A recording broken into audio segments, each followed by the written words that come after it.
नमस्कार, मैं हूं उज्जवल गुप्ता और आप देख रहे हैं हमारा चैनल ताजी ताजी खबरें।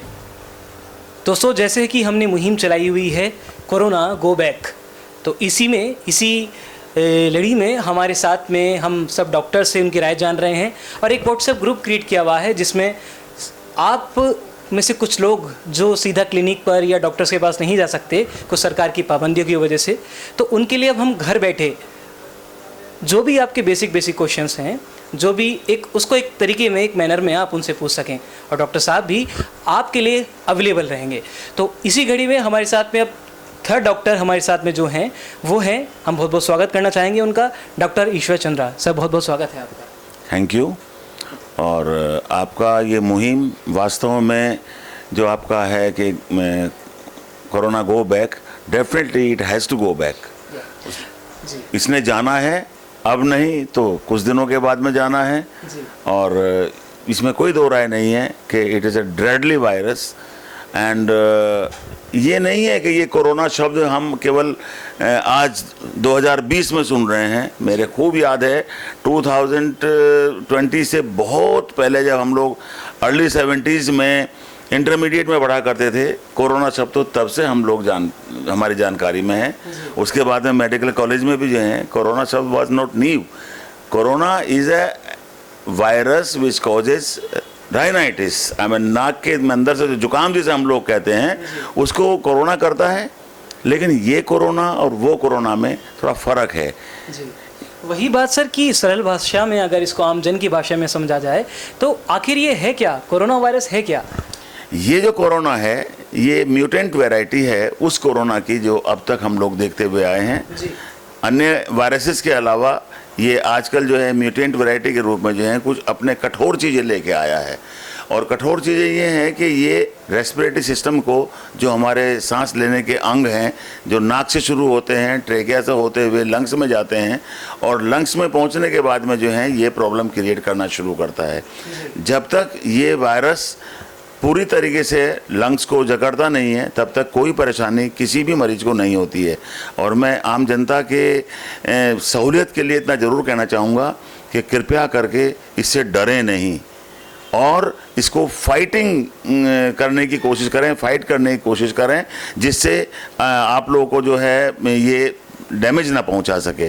जैसे आप लोग ने अन्य माध्यमों से बहुत चीज़ें पाई होंगी कि आप 1 मीटर का डिस्टेंस रखिए, आप छींकिए और खांसिए तो उस मुंह पर जो है मास्क या हाथ ना लगाइए कोहनी, और ये चीज़ें लगाइए। हैंड वॉशिंग बहुत पर्टिकुलरली आप कम से कम 10 से 20 सेकंड के करिए और हर घंटे 2 घंटे में हैंड वॉशिंग करना बहुत ज़्यादा ज़रूरी है।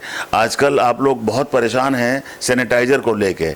मैं आपको बता देना चाहता हूं कि जो रोल हैंड वॉशिंग का है, सैनिटाइज़र का रोल उसके सामने कुछ भी नहीं है, नगण्य कह सकता हूं मैं। अगर आपको सैनिटाइज़र नहीं भी मिल पा रहा है तो आप बिल्कुल अपने आप को परेशानी महसूस ना करें। सर, लोगों में एक दौड़ लगी हुई है, जैसे कि आप कह भी रहे हैं कि मास्क जो पहले 30 से 35 या 40 रुपए तक आता था, अब उसको ब्लैक करके करीबन 300-400 रुपये की कीमत में ख़रीदा जा रहा है और पब्लिक खरीद भी रही है और जब नहीं मिलता तो परेशान हो रही है। तो ऐसे में किस बात का खास तौर पर ध्यान रखने की ज़रूरत है कि जैसे कि हाइजीन को कितना सीरियसली लिया जाए? डेफिनेटली आपका जो ये क्वेश्चन है बहुत ही 100 मार्क्स वाला क्वेश्चन है। और मैं आप लोगों को सिर्फ इतना कहना चाहूँगा कि जो जनरल पब्लिक के लिए मास्क की वास्तव में बिल्कुल भी आवश्यकता नहीं है। आप सड़क पर चल रहे हैं, ये वायरस आप तक नहीं पहुँचेगा, सांस के रास्ते हवा से नहीं पहुँचेगा।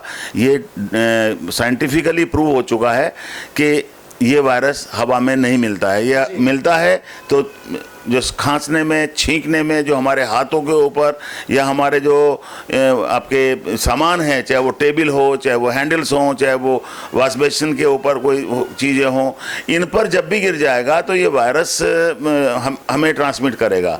और for your information, non living cheese, non living से मेरा मतलब जो जीवित वस्तुएं नहीं हैं, उनके ऊपर अगर ये वायरस गिरता है तो इसकी लाइफ 10 से 12 घंटे होती है केवल। ये 10-12 घंटे में अपने आप समाप्त हो जाएगा अगर आप इसको कुछ भी नहीं करेंगे। और अगर ये लिविंग चीज़ के ऊपर गिरा है तो थोड़ा लंबे समय तक रहता है। इसलिए अगर आप अपने मुंह और नाक और आँख अगर छू रहे हैं तो उससे पहले आप ज़रूर हाथ धोएं ताकि ये वायरस आपके हाथों पर ना हो। और ये इस चीज़ को दिमाग में रखते हुए आप करेंगे तो स्प्रेड नहीं होगा ये। और मास्क लगाना जहाँ तक सवाल है, हम लोग लगाते हैं यहाँ पर, जैसे हम क्लिनिक में बैठे हैं, क्योंकि हमें मरीज के 1 मीटर के दायरे के अंदर रहना पड़ता है।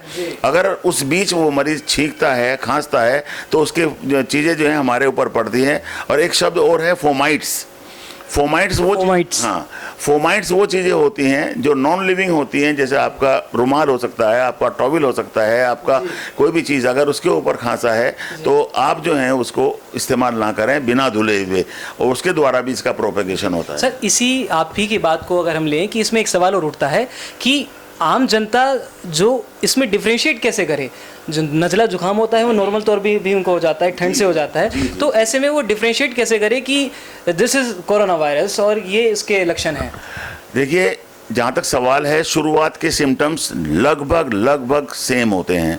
सेम क्या होते हैं? एक सिंपल जुकाम और खांसी नज़ला जो होता है उसमें हमारे नाक चलने लगती है, हमें हल्का सा गला ख़राब हो जाता है, खांसी होती है, तो ये सब कॉमन सिम्टम होते हैं। वो कोई भी वायरस हो सकता है, चाहे वो राइनो वायरस हो, चाहे वो आपका ये कोरोना वायरस हो, या कोरोना पुराने वाला कोरोना जिसको आप लोग नहीं जानते, जिसे हम लोग जानते हैं, चाहे वो हो। ये सिर्फ नज़ला जुकाम खांसी करता है, जो कि कॉमन प्रॉब्लम है मौसम बदलने की, या किसी को सूट नहीं करता ठंडा पानी पीने के बाद, आइसक्रीम खाने के बाद।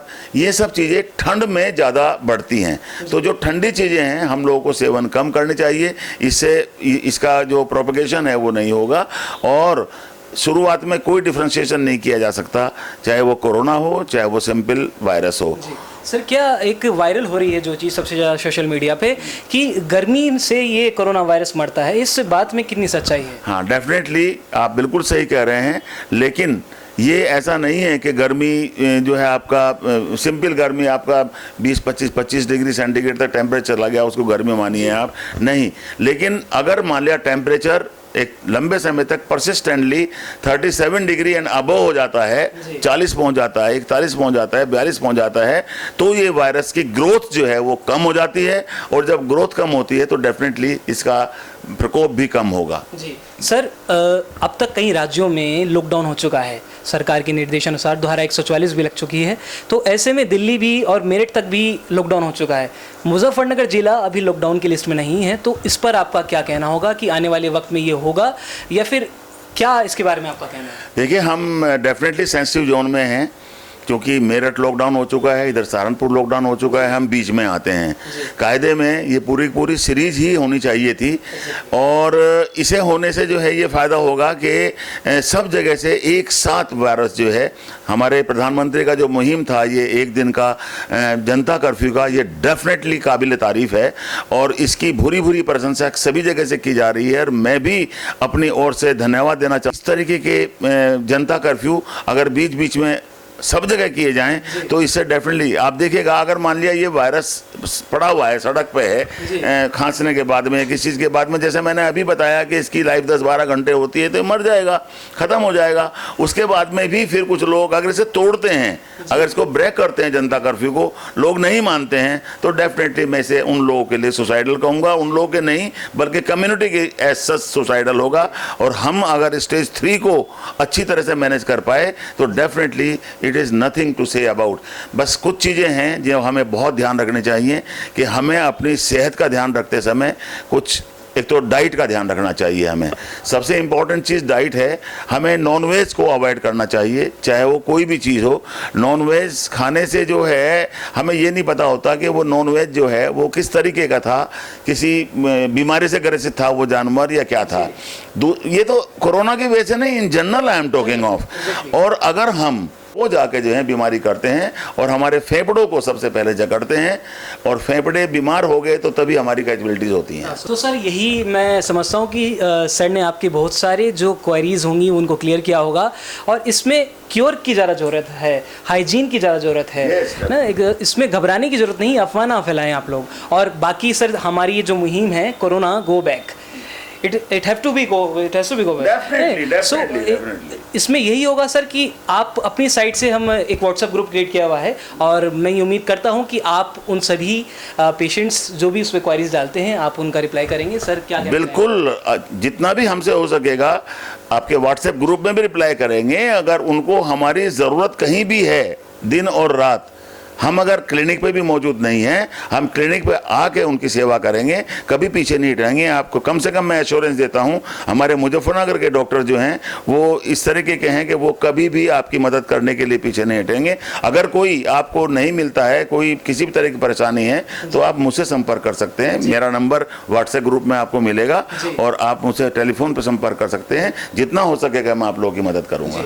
तो मैं समझता हूँ कि सर ने तो बहुत हद तक आपको बता दिया है कि क्या किस तरह से इससे बचा जाए, क्या आने वाले टाइम में इसके उपयोग होने वाले होंगे। और सुरक्षित रहिए, और शहर में, ये शहर आपका ही है और हाइजीन रहने की ज़रूरत है, क्योर बरतने की ज़रूरत है, इससे डरने की ज़रूरत नहीं है। कोरोना को तो जाना ही पड़ेगा। तो मैं बहुत बहुत धन्यवाद करना चाहूँगा सर का। Thank you very much. एक लास्ट में सिर्फ एक और मैं सेंटेंस बोलना चाहूँगा कि जिन लोगों की एज 60-65 से ऊपर है, मैं भी लगभग उसी ग्रुप में हूँ, और जो लोग किसी ऐसी बीमारी से ग्रसित हैं जैसे कैंसर है, नेफ्रोटिक सिंड्रोम है, या इम्यून सिस्टम को डाउन करने वाली बीमारियां हैं, वो लोग इसमें और एहतियात बरतें हैं और डरे नहीं। हार्ट डिजीज है, डायबिटीज़ है, वो लोग डरे नहीं, वो लोग थोड़ा सा आइसोलेट रहें और घर से बाहर कम निकलें। Thank you very much. Thank you so much. मैं समझता हूँ कि ये इंटरव्यू आपके लिए काफ़ी उपयोगी होगा, और सर ने आपका व्हाट्सएप नंबर हम ग्रुप में ऐड कर देंगे और सर का पूरा सहयोग आपको मिलेगा। तो तब तक के लिए नमस्कार, जय हिंद।